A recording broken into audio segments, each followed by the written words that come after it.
This cat is having the time of her life messing with every fucking thing. So if I don't look at my screen, you know exactly what I'm messing with. Okay? Alright, let's go. What's good? Whoa. What's good, y'all? I'm back. Listen, it's time to react. I'm always reacting. Like, I mean, until I'm making a video, I'm gonna clap my hands and be like, alright, what's good, y'all? It's time to play games. Like, whatever, bro. But like, y'all know what time it is. The Villain That Never Was by Mullet Man Comics. We fuck with Mullet Man a lot. I mean, like, I gotta like the video before I even get here. Okay, let's go. Oh wow, is this Scott Summers? What happens when an idealistic and hopeful individual is hated, persecuted, manipulated, and forced to see the near extinction of their own kind for decades just because of who and what they are? Well, you're left with someone almost completely unrecognizable to the person they once were, forced to compromise and align themselves with who they used to call the enemy, forced to cut their losses and accept the world for what it is, forced to let a dream die. But you know what's even funnier? Scott Summers is such a go, dude. Like, niggas really been hating on him. He low-key to go, dude. Like, bro, he bad Jean Grey, my nigga. Like, hold on now. Salutations, fine shit. He bad Jean Grey, my nigga. Like, that's his woman. Oh, God. She bad as fuck, too. Oh, God. But if they could see that younger, more hopeful and idealistic version of themselves again, what would they think if they could see where all their decisions led them? They'd most likely be terrified, disappointed, and hurt, knowing that by giving up on the dream, that this is what their lives will and have become, because it isn't the dream they had. But how did we get to this point? Well, if I could put it into perspective, Cyclops got spawn trapped in a 1v6 on fucking Nuketown. He lost his family, then there's the uncontrollable optic blast, and then there's the life Scott was just forced to live as the ultimate leader of the uncanny X-Men by his you know how pissed I'd be if I had to do mutant taxes. Trustworthy teacher / father figure Charles Xavier, with the dream that one day human and mutant kind could learn to peacefully coexist, approaching Scott with the promise of one day being able to control his powerful gift, with the slight catch of leading a team of other kids with snow powers, wings, and a guy with hands for feet, who barely had a handle on their own gifts, to fight against a brotherhood of evil mutants led by his ex-best friend / helmet lover Magneto. You know, because that's perfectly normal. Now, whoa, God, man, come on. I know, bro. I know what happy. I know, bro. Whatever. I didn't need to see that. These comics in the time they were made were in their infancy, so they are extremely campy and don't quite spare a moment to sit with the heavier themes the X-Men were trying to represent, that being identity, prejudice, and the struggle of an acceptance for change. So because they didn't understand how black people were. They had to finally see black people outside of what they were to be like, oh shit, damn, mutants low-key are just them. Just saying, no. Now we don't have superpowers, so I don't know why we're still going through racism now, but this kind of makes sense. Black people, the black people racism makes absolutely no sense because we don't have superpowers. These niggas do. So it makes sense if you're scared of somebody with superpowers. But even then, if someone saves me, hey nigga, you got my vote.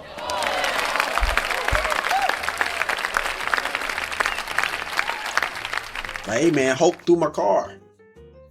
But shit, my apartment's still okay. Shit, it sound like.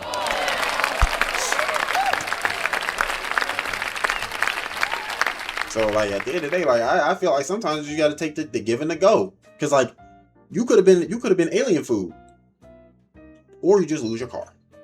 Feel like one of the two are better. Mostly get paragraphs of the X-Men members yapping in a panel explaining everything about themselves to the most minute detail, Xavier struggling to keep it in his pants near minors, along with overseeing Iceman's pole dancing sessions. Although, let's not ignore that Cyclops had to spend his days worrying about accidentally opening his eyes and destroying everything around him. His eyes are closed? Just waking up from bed and opening his eyes, he could kill somebody if not for his visor, but also had to live out every day at a constant 100% pace, looking out for his teammates, keeping tabs on their capabilities, and how to improve upon them. Never quite allowing himself to just breathe because there was so much pressure put on him. And if he had a problem with how things were being ran around the mansion, bloop. Okay, that doesn't happen. That we know of. I got my fucking eyes on you. When approached with the mere idea that Scott could be cured of his optic blasts, Xavier scoffs at the idea and repeatedly calls his uncontrollable power a gift. A gift that Scott has a responsibility to use for the betterment of mutants. Isn't his powers from Dormammu or some shit? Like, isn't it Dormammu's dimension? And like fuck, it's from another place. It's not Dormammu. Fuck, it's from another spot. It's like a red dimension or some shit, and like it literally comes from there, and it's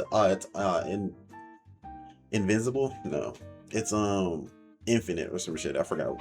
Fuck. At like 17 years old, or 16, or 21. Marvel never quite gets the age right. But thinking about what Cyclops had to live with day to day, like actually sitting with that, it sounds like hell. Yet there would be at least one silver lining that made the hell somewhat tolerable, and that was Jean Grey. These two have an Hey, my life could be living hell, but if I got Jean Grey, shit, it sounds like a great life to me. Plug text my phone, said he got them RP10s, and now I'm happy as a bitch. Do the RP10 dance. I got so many bands, like I fucked the rubber. I'm telling y'all, dead serious. I'm dead serious. If I had Jean Grey in my life, on the God, nothing's wrong. Nothing. Epic romance spanning decades of shared happiness, sadness, pain, and a kind of love. Come you on, understand bro, look when at you her. get it for yourself. Scott's had to watch the love of his life die in front of him more than a couple of times. He's had a child with Jean, but not really Jean, just an exact copy of Jean that he'd soon leave for the real Jean, which later made that exact copy of Jean become evil and work with the fucking devil. And don't even get me started on the amount of times this dude cheats on Jean because he doesn't know what his purpose is. See, that's the problem. Why are you cheating because you don't know what your purpose is? Just stay with your girl, man, until you find this shit. That child they also had together became infected by a technovirus, and so he had to send that kid into the future to have a better chance at living, which continuously ate away at Scott as the years trudged on because he'd been separated from his son forever, only for the writers to twist the knife further by allowing Scott to raise his son for a short while in an apocalyptic future, and then reunite later to find himself younger than his own son. Anyway, the point I'm attempting to make is that Scott is imperfect, and has lived an imperfect life, but that it doesn't discredit him as a person, nor with his dreams of a better tomorrow. I mean, Jean's never stopped being the one that completed Scott, no matter how many times she could have left his ass. But it was because of Scott's inherent idealism that she could always believe in Scott, and if there was ever a moment of doubt within him, Jean would always be there to lift Scott up to be that guy she knew he could be, and they'd power through adversity together. They're legendary lovers, but then we could be legend. Nah, don't need copyright. But like, listen up. I don't care. Like, I get it fully, like mutant all that shit, and like it's, you know, I get it, but not quite my tempo. I just the cheating and staying with him.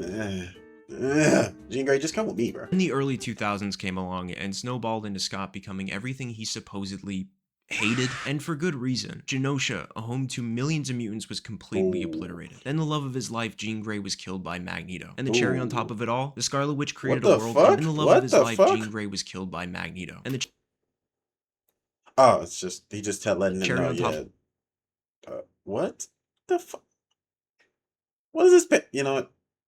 Let's just keep going. of it all, the Scarlet Witch created a world in which everyone got what they always wanted. In which case, Scott got to finally lead a normal life, just to rip it all away and bring the mutant population from at least 1 billion down to just 200 and dwindling. This era of the X-Men is so desolate. A specific moment I can cling to was when Multiple Man and his partner were having a child. It was this big event because it meant that mutant kind still had a chance to grow again. There was this immense relief from the mutants that were left, that there was still a future worth fighting for. And after 9 months of pregnancy and hope, poof, diminished in a second. It turned out that the baby was nothing more than a dupe of Multiple Man, and that there was never going to be a bright future with mutants, only further desolation. And all everyone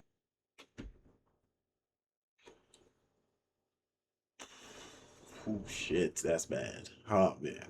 Just for it to be another one of him, bro. Oh shit, don't laugh. One was left to wonder after the fact was, what do we fight for now? Where do we go from here? Well, the world and its undying hatred for mutants just said, yo, and relegated them to a rock just off the coast of San Francisco, referred to as Utopia. They're given a dirt rock in the water to live on in squalor. And if a mutant wasn't on said Utopia, no matter how many were left, there'd be those that'd make it their mission to kill them because the near extinction of mutant kind made the hunt all the more enticing. So in order to protect what remained of mutant kind, Scott had to make the hard calls that no one else could. Torture, forming his own personal hit squad, and commanding that every living mutant still left was to be a soldier for the mutant cause. At this point, whatever semblance of the dream Xavier put into Scott's head was now completely diminished. Hold on, no. Is that Emma Frost? Hey. Hold on now, salutations, fine shit. I ain't never seen a white woman with white lipstick, but oh god.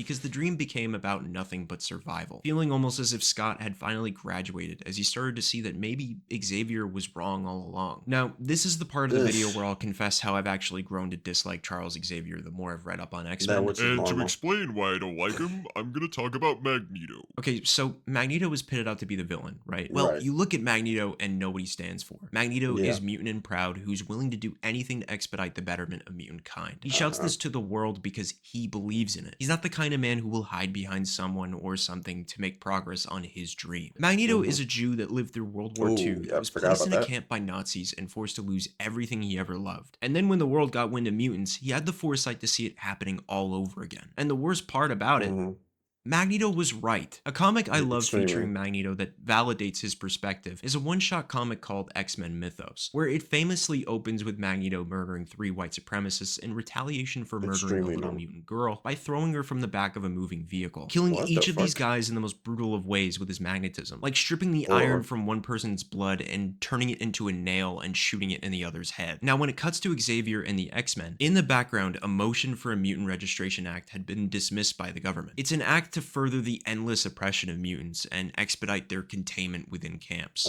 Expedite, that's like the word of the day, I guess. Magneto in this story attacks a military base for seemingly no apparent reason at first, but when confronted by the X-Men, Magneto reveals that the government may have not passed the act to the public, but behind the scenes, the base was already serving as a DNA testing facility that for the past 3 years had been logging mutants and assigning ID numbers to them with— Oh wow, the government lied? Are we surprised? This is why I don't like, this is the only reason I like Charles Xavier. Literally, his thought process isn't bad. The problem, you think niggas are always telling the truth, and that's my problem. Like, come on, bro. You think the government's telling the truth? Get the fuck out of here. That shit garbage, nigga. Out their knowledge, in efforts of one day hunting them all down and eliminating them, almost exactly like what happened to Magneto when he was a child. And so every act Magneto commits going forward is to ensure that one day a mother or father can look upon their child and marvel at their gifts, what's going on? rather than hide in fear for what will come after them. If I could put it in a simple— See, that's one of the things that, like, yeah, I might make fun of the baby. I might. But, like, then I'll be like, man, that's the baby, though, at the end of the day. Like, yeah, I'll be like, damn, your eyes big as shit. But I'll be like, nah, you cute though. It's just, damn, your eyes just throwing me off.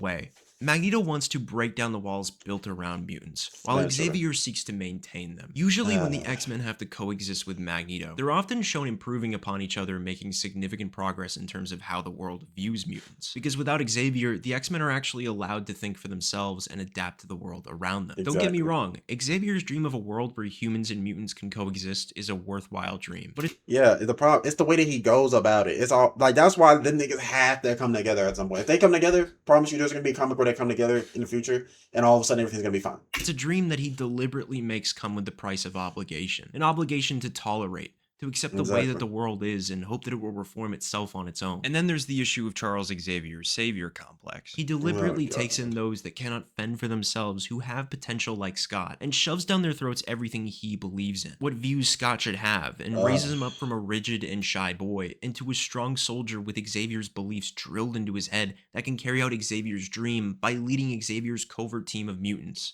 Xavier wants to own everything that comes with accomplishing his dream, because Xavier wants to own a world he can feel belonged in. Even the catchphrase, "To me, my X-Men," is Xavier being possessive over the X-Men. He's claiming ownership off of the backs of his students whom he'll gladly send to their deaths, like one of Scott's brothers, and then sweep it under the rug like it's nothing. Or better yet, keeping a sentient life form imprisoned in his basement for decades to project holograms and deadly opponents for his students to train against. Oh, I thought it was Cerebral. What is it called? No, I forgot what it's called. To the point of even erasing someone from the timeline because of the danger they could cause, rather than looking past that and helping them actually control their gifts, like this fuck-ass dude likes to call for a dude with the power of 3 faces. It's like Ava Bell once said, the one that teaches one thing, but says the hell with it when it's inconvenient. It's usually when Xavier either dies or goes off on a vacation in space, Scott is left behind to see the value in both Xavier's and Magneto's dreams. Of course, there's always a middle ground, nigga, that makes it perfect, but for some odd reason, either side has to come back. He can see the flaws and works toward combining and both make it into a uneven reality. Hell, Even when the dream was challenged by someone like William Stryker, Xavier was going to give up and disband the X-Men until Scott stepped in and said that the X-Men as an idea goes on with or without him. And if they were to give up on the dream, then they were never the heroes they let everyone else believe they were. The world needs the X-Men. Simple as that. The difference between when Xavier says "to me, my X-Men" and Scott saying it, Xavier is claiming ownership over the dream, while while Scott is just saying, no, we are the X-Men. Scott is sharing the dream. A dream that once finally accomplished after the deaths of millions of mutants on Genosha, the near extinction level event of mutants because of the Scarlet Witch, and somehow finding the time to mentor Batman, when finally given the power by the Phoenix Force to accomplish it. Charles Xavier takes a long look at what they achieved without him, and claims that there wasn't enough sacrifice. Tell me. Charles Xavier's a bitch. I don't like this nigga, bro. Like, I don't want to hear anything else about what he says because he's a bitch, bro. Oh my god, he's so pussy. Who's the villain here? Because I don't think it's who you think it is. Alright, I am leaving out a few details here, and I'm obviously being biased to prove my point. During this event, it wasn't exactly sunshine and rainbows. Those affected by the Phoenix Force, although helping the world and solving world hunger and air pollution and every other problem you could think of, were also influenced by the Phoenix Force to act on their darkest impulses. In this case, when Cyclops was affected and murdered Xavier, it was a dark impulse the Phoenix acted upon because of all Xavier's lies and manipulations. Well, yeah, think about this though. He had all of that because of that nigga. So I feel like that's not that crazy. If he wasn't such a bad guy and I didn't hate you about if I didn't hate everything about you and everything you said to me, I wouldn't have killed you. Polite. And when eliminating one thing that Cyclops grew to hate, it set its destructive power against all of them. Since Scott always hated the fact that the world hated him because of a label, leading to the Phoenix Force being extinguished by the Scarlet Witch and Hope Summers, rendering Scott vulnerable to the wrath of the world. Yet from Scott's destruction came the rebirth of mutant kind once more. And now after living through the near extinction of his kind and left to rot in a cell after saving it, without hesitation, the world would already plan to put those affected by the mutant rebirth into concentration camps, in which Cyclops grew to see that Magneto was kind of onto something from the very beginning. That if you want to secure a better future for yourself and future generations, you have to fucking fight for it by starting a revolution against your oppressors. And so Scott would start his revolution with the help of magic and Magneto, which brings you completely up to speed on how... Doesn't Magneto touch magic? I feel like I've seen this before, and I feel like I always know she's really young. Freaky Magneto. Scott became what he always hated. Wait, why the fuck is a younger version of him here now? Well, it's because of everyone's favorite mutant, Beast. Beast decided that all hope for mutant kind ever achieving a semblance of peace was extinguished, taking it upon himself to travel back in time and gather the original X-Men, in hopes that when bringing them to the present, that when everyone saw them, including Cyclops, that it'd snap them all out of it and come back together. But that does not happen. Like at all. And if anything, only cements the decisions they've made when reminded of all the horrors that could have been avoided if they just never became X-Men. And this just sucks for Scott on so many levels because he arrives to the future to discover that he kills his own mentor, finds out he becomes the villain, and that there isn't anything he can do to change it. The future sucks. Well, I mean, he gets to reunite with his father and adventure in space and stuff, which is pretty cool. It does start off a bit rocky because Scott looks at his father as though he fled off to space to knock around as a pirate and get high or whatever. But when he confronts his father on this, Scott learns that the idea of his father he's had in his head while stranded on some faraway planet in space couldn't be more wrong. Because after the plane crash occurred, Corsair set out on a revenge quest against the Shi'ar for killing his wife. At which point, because he'd been out of Scott's and Alex's life for so long, Corsair felt that it was better that he just never came back into their lives. But a son will always need his father, and that was something Corsair learned all too late.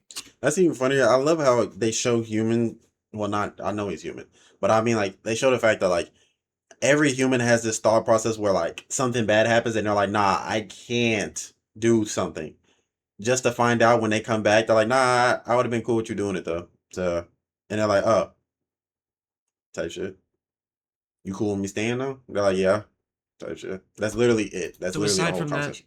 The future still kind of sucks. And it's not just young Scott that thinks this either. Jean Grey reads the mind of Beast and gets a compilation of all the X-Men's moments, perfect to cataclysmic. And at the center of a majority of them is Scott. And like most teenagers, Jean's seeing what her future looks like and the choices she'll make, that, keep in mind, she has no say in, rebels, and does anything she possibly Who the can fuck to do is that? the opposite, which only expedites her evolution into a telepath with no discipline or understanding of the power and its consequences, Oh. as she constantly invades the minds of others or controls them against their own will, even invading the minds of both Scott from the past and future just to see Damn. how much they both truly love her, only to despise the cost of that love and the fact that she'll still share a life with Scott in the future regardless of how she feels. Then there's Can't Beast, fight that, buddy. who discovers that he'll be blue with thumbs for toes. Angel, Oh yeah, he gets this. Yeah. A lot of things happen with Angel, bro.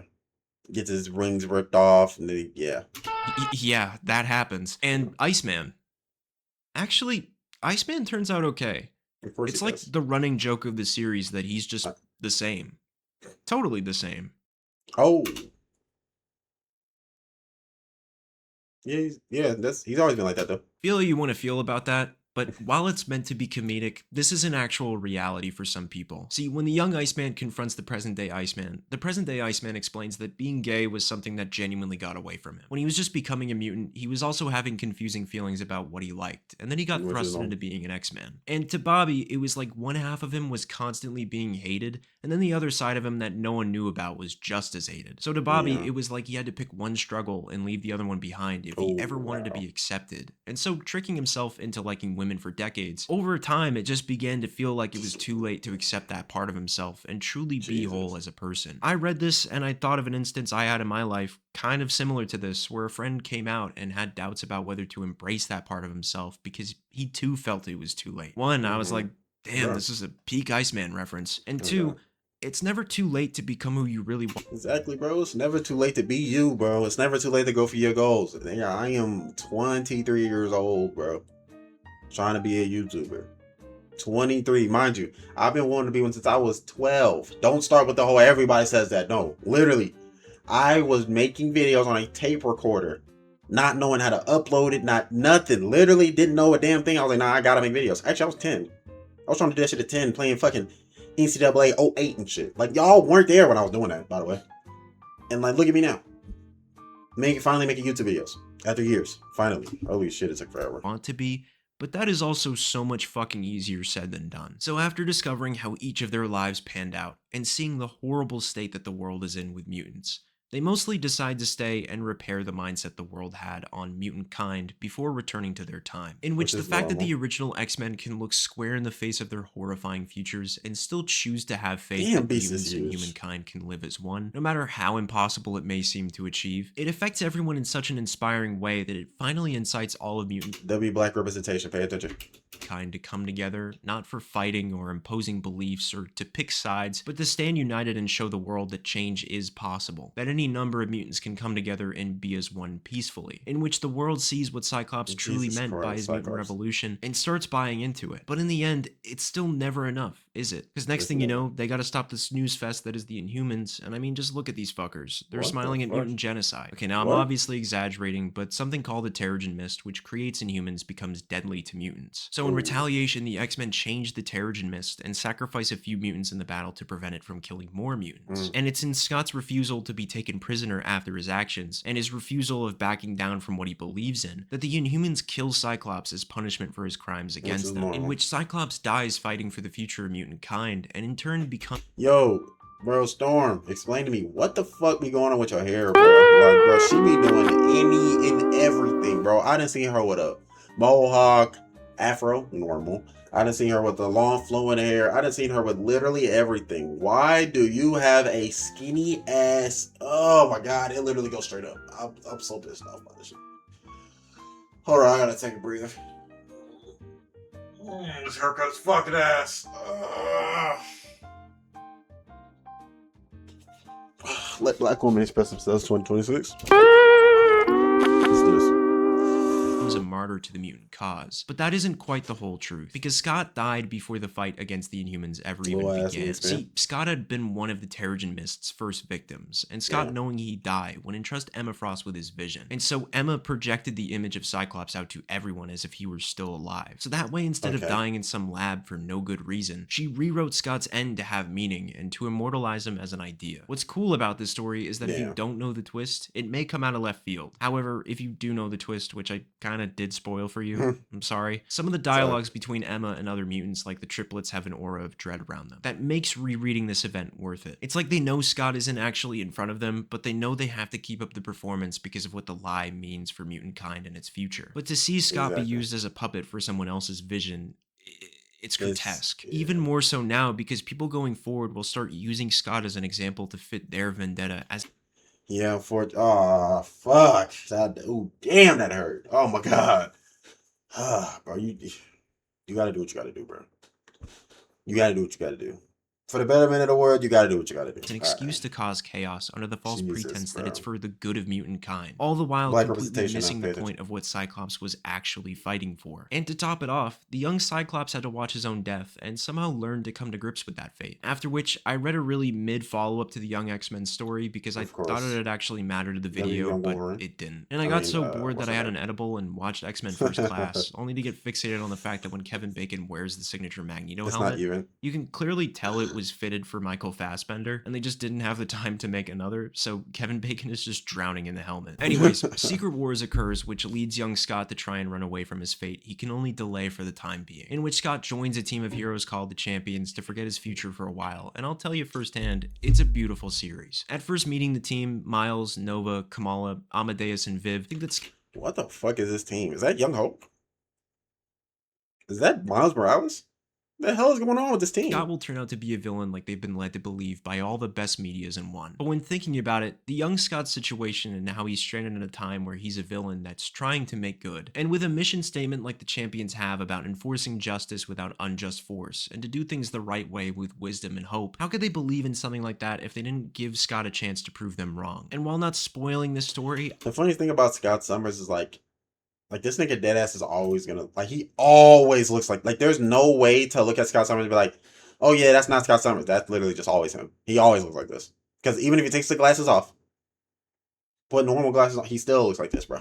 I think it's worth mentioning that after spending such close time with the Champions, watching Avatar: The Last Airbender and Seinfeld, on top of saving the world, something that touched me about this arc was Scott opening up with his new friends about the life he leads and the burdens he carries with it in issue 12. In this issue, everyone on the team makes remarks about how wound up he always is, and never leaves room to just relax. But when affected by some residual feedback from some Z-list villain, all of a sudden Scott is flying with his laser vision and recklessly endangering the team for the fun of it, only to break down seconds later by yelling at himself that he can't make mistakes. He's not allowed to goof off because he thinks that if he ever lets anyone down, that he'd be nothing but a burden. Then in a different scene, he reflects that he doesn't know how to live with the man he'll later become. And it's at this very moment the team can tell that Cyclops... Bro, I'm not gonna lie, that nigga really be going through it in these shits, bro. Imagine having to live with the fact that you are inevitably going to become a terrible future version of yourself, and you have no choice but to accept it. You can't do, mind you, you could say whatever you want about, oh no, I'm not going to be him. I'm just going to go opposite. Trust me. The fact that it happened in the future means no matter what you do now, it is going to happen regardless. That's it. That's all that's going to happen. It's going to happen. Cyclops has been carrying something alone for far too long. A weight that's been eating away at him to the very core. As Scott feels like he was pushed on a path before he ever had a chance to choose otherwise. Even before this, he had to carry the dangerous power that lied within him, which others viewed as a curse. And because of his great power, he was never seen as anything but a soldier that could serve out someone else's dream, since that was all he was needed for. So day in, day out, Scott... I'm not gonna lie. Oh, wait, never mind. Kids. Kept soldiering on, thinking he couldn't be anything else. That he wasn't allowed to let go for even a second because of all the expectations and responsibilities thrusted upon him. So with that unbearable weight and power eating away at him, Scott has been slowly falling apart. The power that made him into who he is and will later become has finally broken him. But when Scott opens up about this to the team, it's beautiful because it's not like Scott is admitting defeat, but finally gaining something back from a life that's done nothing but take and take. And it may sound silly to say, but when it came time for the original X-Men to finally go home, I felt a deep sadness because it meant saying goodbye to these characters, especially Scott. This version of him hit close to home for plenty of reasons, enough that I'd make a video about him. Like everyone judging him because of... What the fuck is Buddy? What? Yo, what is this? What's going on here? What's going on here? Everybody else, relatively calm now. I'm cool. Some monsters, oh, it's just a monster. This nigga, okay, cool. You cool. You're a little normal. Oh, you're just gray. I see skeleton with pink blob around the shit. I'm I'm a little thrown off, bro. I can't act like I'm not. Actions he had yet to commit. My father was an alcoholic piece of shit that made it everyone's business. So naturally, as I got older, Captain it America. felt like everyone I knew would look at me waiting for the same thing to happen. It may also sound corny, but I was diagnosed as a kid with something where I have trouble conversing. Oh no, I meant. I laughed at. I thought he was talking about Cyclops. Oh shit, my bad, man. I thought he was still talking about. We're just gonna keep going.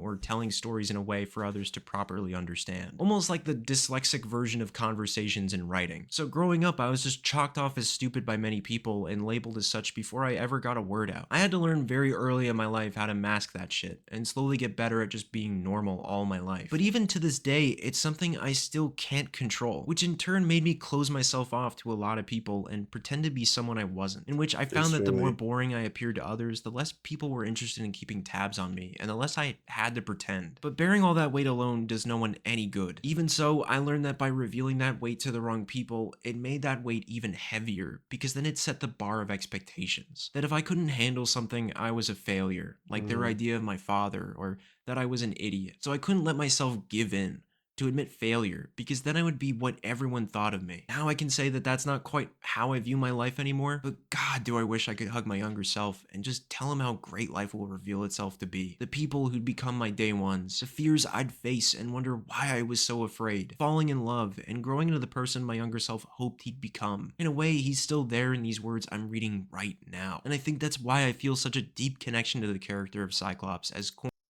corny as that may be. Anyway, when the original I'm not gonna lie, bro. That's deep right there. Like that, like if there was anything I could go for my younger self, he wouldn't need a hug or nothing like that. Honestly, the only thing I could tell him is just be you, bro. Cause like I'm not gonna lie, from about what's the ages? 13.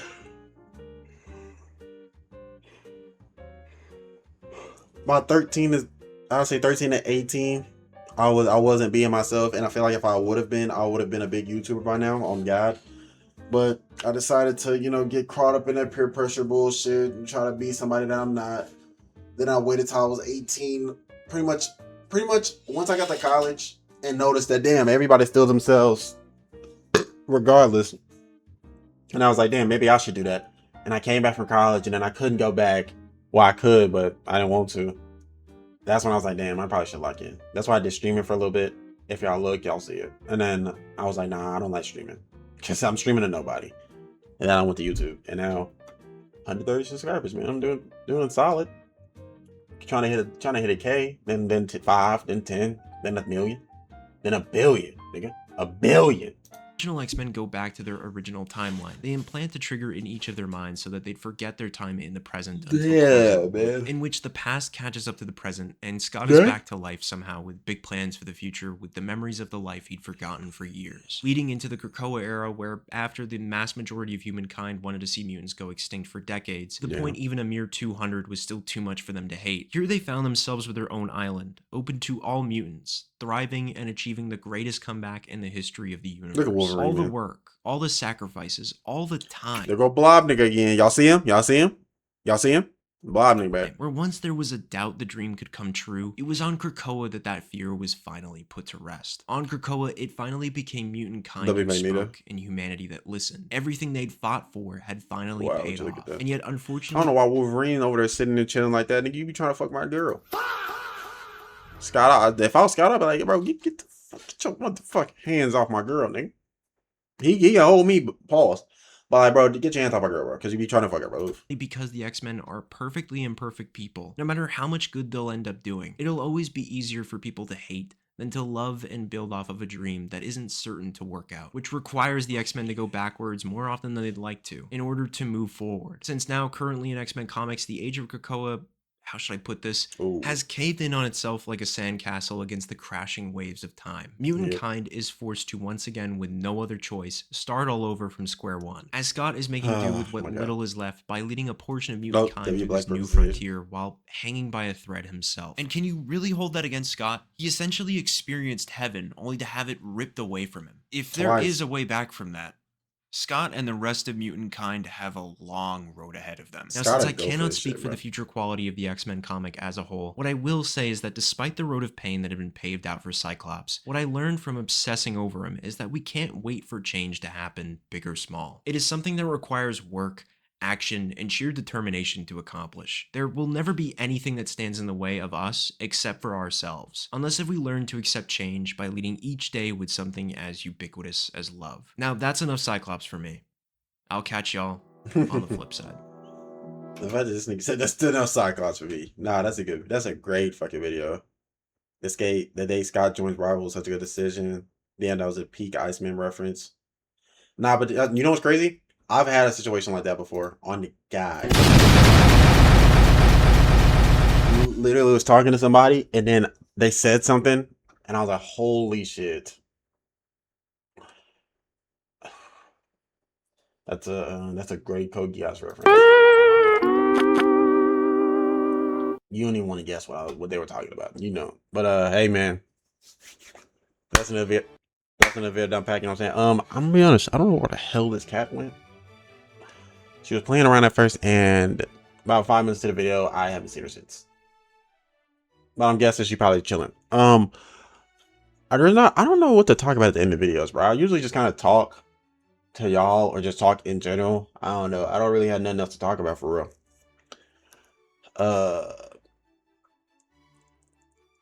You know, there's a lot more videos I gotta react to. There's a lot more videos I gotta start adding. I'm starting to kind of catch up. Don't want to catch up at all, actually. And I need to stop watching other reactions of other people. I need to start being like, oh, they reacted to this. Let me go home, react to it, and then I'll send it to them. I mean, then I'll watch the video. But the problem is I be at work, bro. Like, if I didn't have to watch YouTube at work, bro, God, I'd be good. But I gotta watch it at work. I can't be like this at work. Nothing box, just doing this shit. All right, nothing's happening. All right, listen, box. I can't, bro. There's some niggas at work that do that. There's something wrong with them. But anyway, though.